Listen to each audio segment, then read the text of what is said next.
시작을 해야 되겠죠. 일단 오늘 할 거는 첫 번째는 계좌 관리, 두 번째는 호가창이라는 것입니다. 그 멘탈이라는 게 참 마음대로 되지를 않아요. 뭔가를 좋아하고 아니면 뭐 싫어할 때 뭐 이유가 없죠. 그냥 갑자기 좋으면 다 좋아 보이고 싫으면 뭐 다 싫어 보이고 그런 일들이 생깁니다. 본능적인이라고 하기보다는 좀 인간적인 거죠. 인간적인 그런 사람의 마음을 이용해서 뭐 수많은 마케팅 기법이 발달해 있죠. 그래서 물가를 조종하시는 분들도 그 마음을 잘 이용해서 우리한테 아픔을 많이 줍니다. 제가 이제 그거에 대응하는 방법을 생각해 봤는데, 아무리 기준을 정해놓고 체크리스트를 써놓고 이래도 그게 안 돼요. 사람 마음이 쉽게 흔들려 버리게 되더라고요. 그거에 대해서 방어할 수 있는 몇 가지 방법이 있어서 그거를 얘기를 해 보도록 하겠습니다. 흔들리는 마음을 가라앉히기 위해서 막 너무 좋아 죽겠지만 멀리 하기 위해서 할 수 있는 것 첫 번째가 바로 조건 매수, 조건 매도입니다. 물론 조건 매도 또 뭐 조건 손절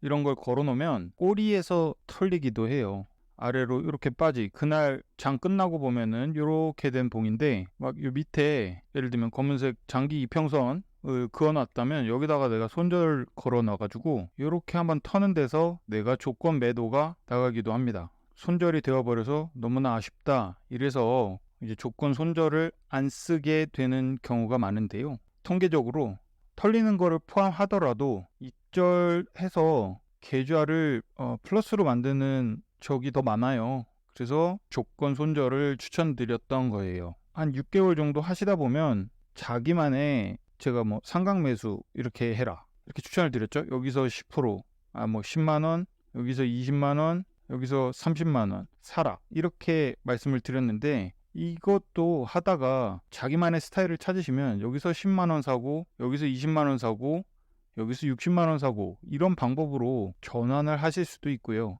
이렇게 하고 손절선을 이렇게 하면 평단이 훨씬 낮아지겠죠. 여기였는데 여기쯤 되겠죠. 그렇기 때문에 손절선을 낮게 잡으시는 방법도 이제 본인만의 기준으로서 만들어 가실 수 있습니다.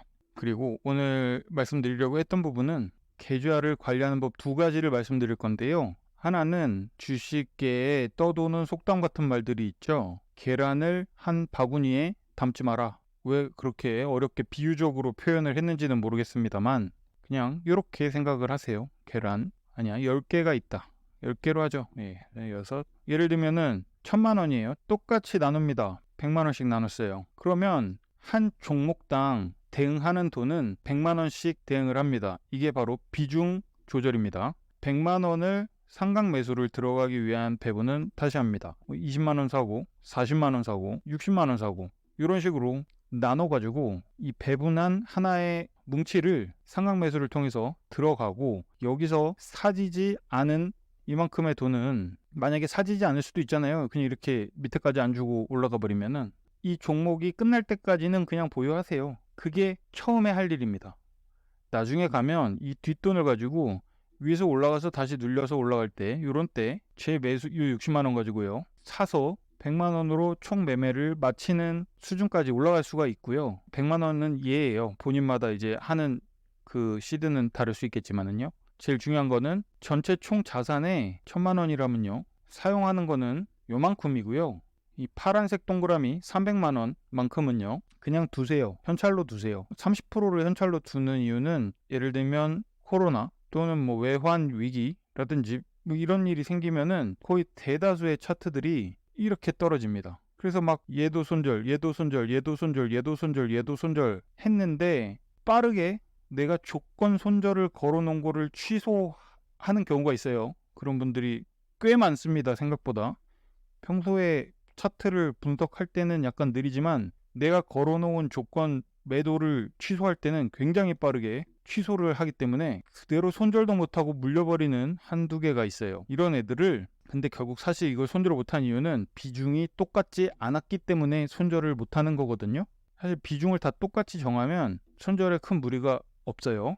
일단 첫 번째를 지키면 되는데 뭐 그래도 아주 잽싸게 취소해서 손절을 못해서 그대로 물려버린 경우에 여기 있던 아이들을 사용해서 얘네를 구해냅니다. 구해내는 방법은 그 기술적 반등 구간이나 하락이 끝나고 잡는 첫 번째 바닥에서 들어가서 무슨 말일까요?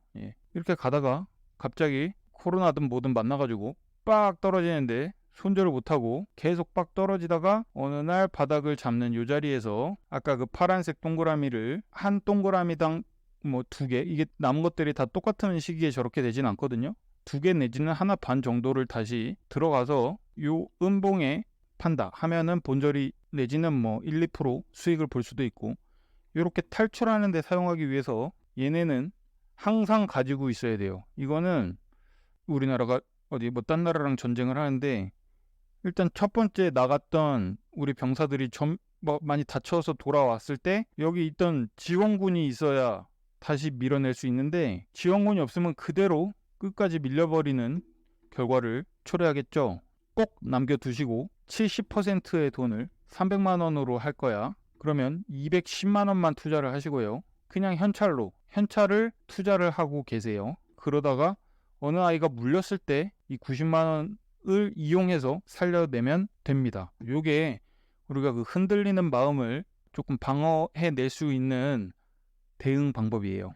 계좌 관리 첫 번째 이야기였어요. 계좌 관리에서 두 번째로 중요한 거는 실수를 사람들이 할 수 있어요. 일단 30%의 파란 동그라미조차 남겨두지 않았어. 나는 거의 100% 전액 다 투자를 했어. 1000만 원 중에 1000만 원을 다 투자를 했는데 물려버렸어. 손절이 안 됐어. 이런 경우가 생기게 될 거예요. 지금의 초심과는 다르게. 그런 때 정리하는 방법입니다. 어떤 종목이 마이너스 20%가 됐어요. 마이너스 10% 이내에서 원래 손절이 다 되게끔 설정되어 있죠. 우리 수익 모델이. 그런데 손절을 못했기 때문에 마이너스 20%, 마이너스 22% 갔다가 뭐 마이너스 25% 갔다가 어느 날 다시 마이너스 20%까지 올라왔다가 마이너스가 커졌다가 작아졌다가 이러는 상황에 처해 있습니다. 어떤 종목이요. 손절을 못한 종목이.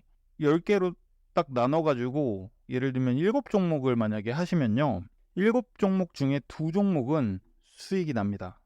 좋아요. 아까 동그라미가 하나를 손절을 못하고 이제 물렸어. 그래서 마이너스 20%예요. 22%예요. 그러면 8%, 15%쭉 나오죠. 1차 매도, 2차 매도 해서 뭐 대충 10%씩 익절이 나왔어요. 그랬을 때 얘를 반을 자릅니다. 손절.